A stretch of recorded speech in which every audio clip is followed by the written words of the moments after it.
নমস্কার, ভিল কিচেনে সবাইকে স্বাগত জানাই। গাছ থেকে একেবারে টাটকা একটা চাল কুমড়ো পেরে নিয়ে এসেছি। তবে চাল কুমড়োটা খুব একটা কচি নয়, একটু বড়। আর আজকে যে রেসিপিটা করব তার জন্য এরকম একটু বড় চাল কুমড়ো হলেই ভালো হয়।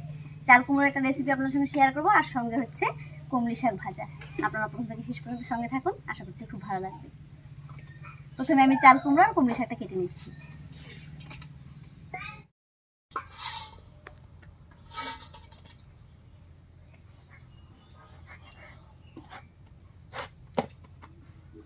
দেখুন চাল কুমড়োটা কত সুন্দর।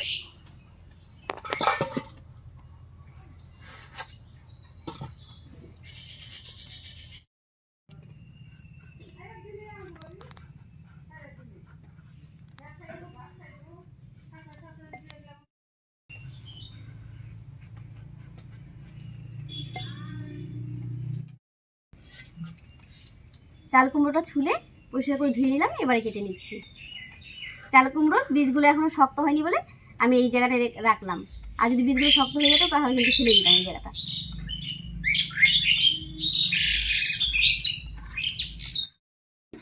এই রান্নার জন্য চাল কুমড়োটা আমি এরকম একটু মোটা মোটা আর একটু বড় বড় করে কেটে নিচ্ছি।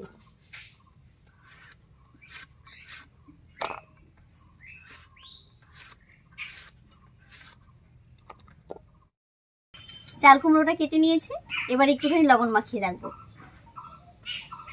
আর এরকম লবণ মাখিয়ে রাখলে চাল কুমড়োর মধ্যে যে অতিরিক্ত জলটা আছে সেই জলটা বেরিয়ে যাবে।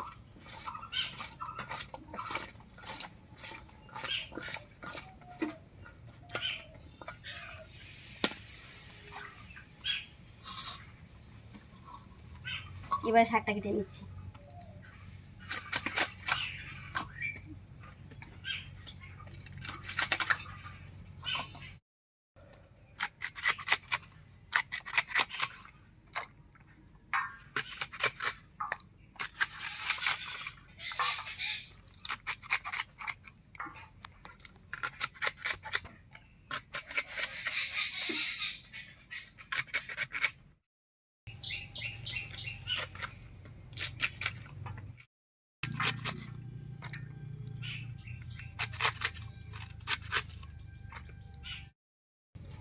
শাকটা কেটে ধুয়ে পরিষ্কার করে নিয়ে এসেছি, সব কিছু রেডি।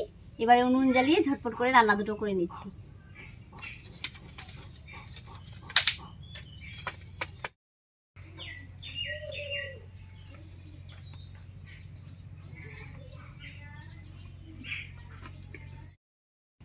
উনুন জ্বালিয়ে কড়াই বসিয়ে দিয়েছি, এবারে কড়াইয়ে দেবো সরষের তেল। আর প্রথমে আমি চাল কুমড়োটা রান্না করে নিচ্ছি।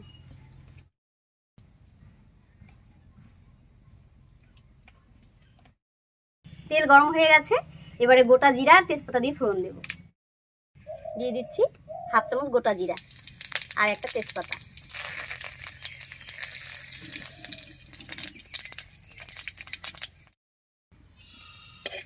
ফোড়নটা ভাজা হয়ে গেছে, এবারে চাল কুমড়োটা দেবো।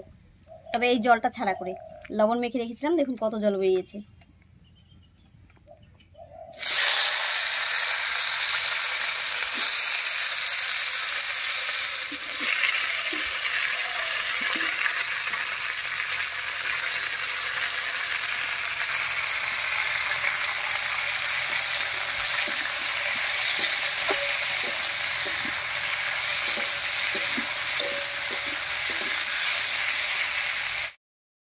এবারে দিয়ে দিচ্ছি স্বাদ মতো লবণ আর হলুদ। তবে লবণটা একটু কম করে দিয়েছি, কারণ আগে থেকে লবণ মাখা ছিল। হলুদ লবণ দিয়ে খুব ভালো করে মিশিয়ে নিলাম। চাল কুমড়োটা রান্না হতে থাক, আর এই থাকা আমি একটুখানি মশলা করে নিচ্ছি।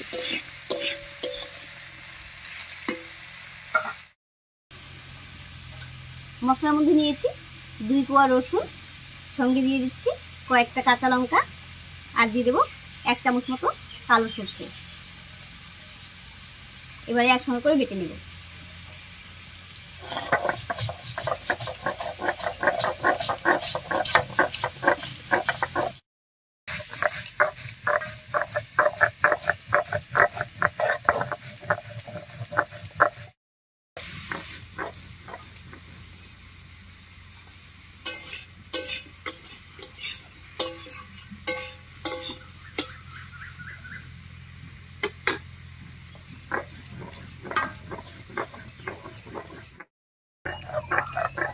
মশলাটা বাটা হয়ে গেছে, একবার নামিয়ে নিচ্ছি।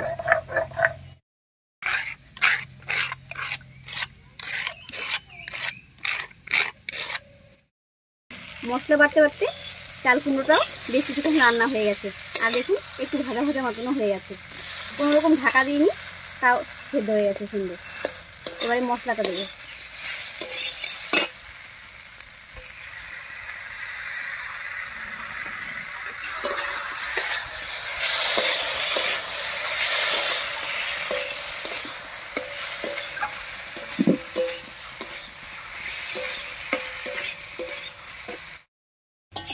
মশলা বাটাটা দিয়ে চাল কুমড়োর সঙ্গে একটুখানি কষিয়ে নিয়েছি।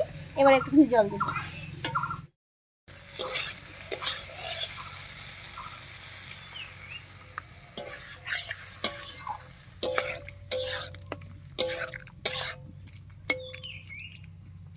এর উপরেই দুটো কাঁচা লঙ্কা দিয়ে দিচ্ছি, আর লঙ্কা দুটো এরকম আমি মাঝখানটা ভেঙে দিয়েছি।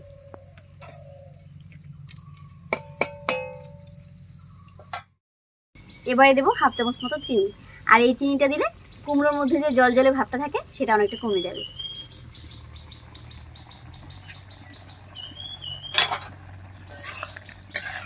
চিনিটা দিয়েও মিশিয়ে নিলাম। এবারে ঢাকা দিয়ে 3-4 মিনিট রান্না করে নেব।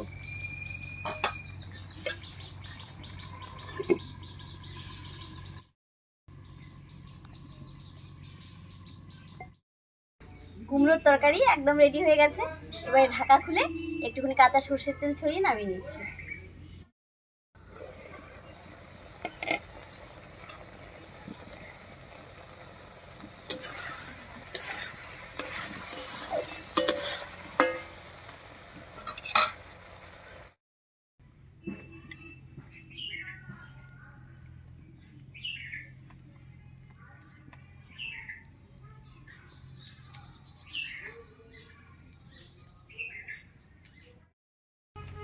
এবার শাকটা রান্না করার জন্য কড়াইতে দেবো সামান্য একটুখানি সরষের তেল।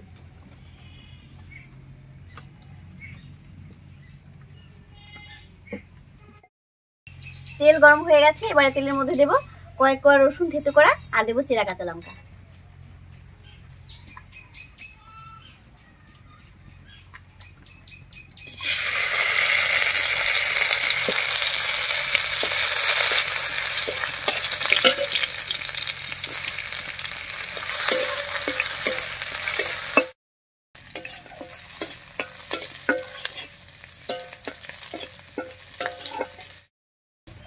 রসুনটা বেশ লাল লাল হয়ে গেছে। এবার শাকটা দেব।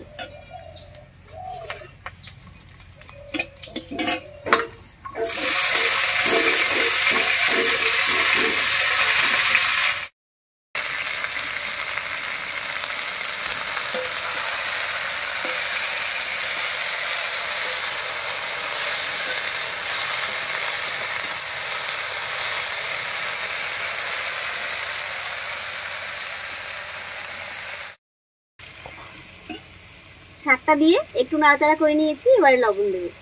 আর শাকের মধ্যে আমি হলুদ দিই না, আপনারা চাইলে হলুদ দিতে পারেন।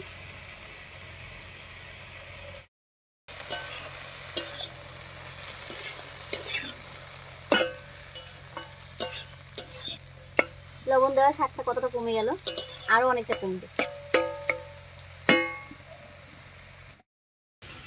নুনের আঁচ বাড়িয়ে শাকটা 6-7 মিনিট মতো রান্না করে নিয়েছি। এবার জলটা অনেকটাই শুকিয়ে গেছে। এবার উনুনের আঁচটা কমিয়ে 3-4 মিনিট রান্না করে নামিয়ে নিচ্ছি। আর শাকটা কিন্তু কোনো রকম ঢাকা দিইনি। শাক বেশি সেদ্ধ হলে খেতে ভালো লাগে না, একটু টক টক মতো লাগে।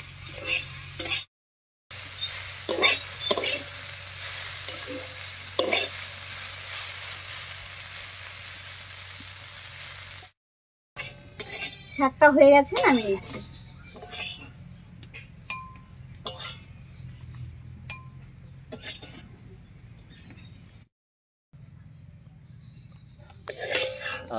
শাকের সেই গন্ধ বেরিয়েছে গো। হ্যাঁ, আর কুমড়ো তরকারিটাও কিন্তু গরম গরমের থেকে একটু ঠান্ডা হলে খেতে বেশি ভালো লাগে।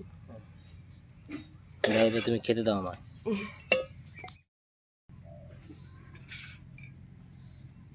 মসুর ডাল, হ্যাঁ, শসা, লেবু, শাকটা দাও।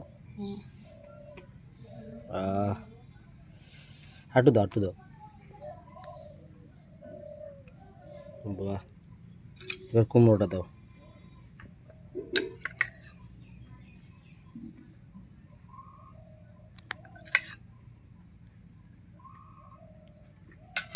জবরদস্ত। শাকটা দিয়ে আগে খাই।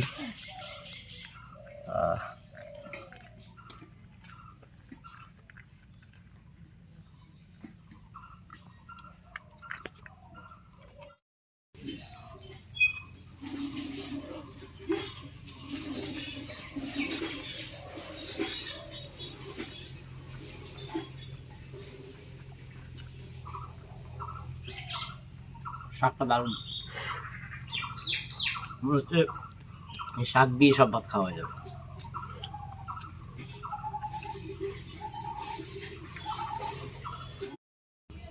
এবার কুমড়োটা খাও, খেয়ে বলো কেমন হয়েছে। শাক দিয়েই খেয়ে যাচ্ছ। দারুণ দারুণ, কুমড়োটা আরো ভালো, আরো ভালো। কুমড়ো দিয়ে এত টেস্ট লাগে, এইভাবে না খেলে বোঝাই যাবে না। দারুণ।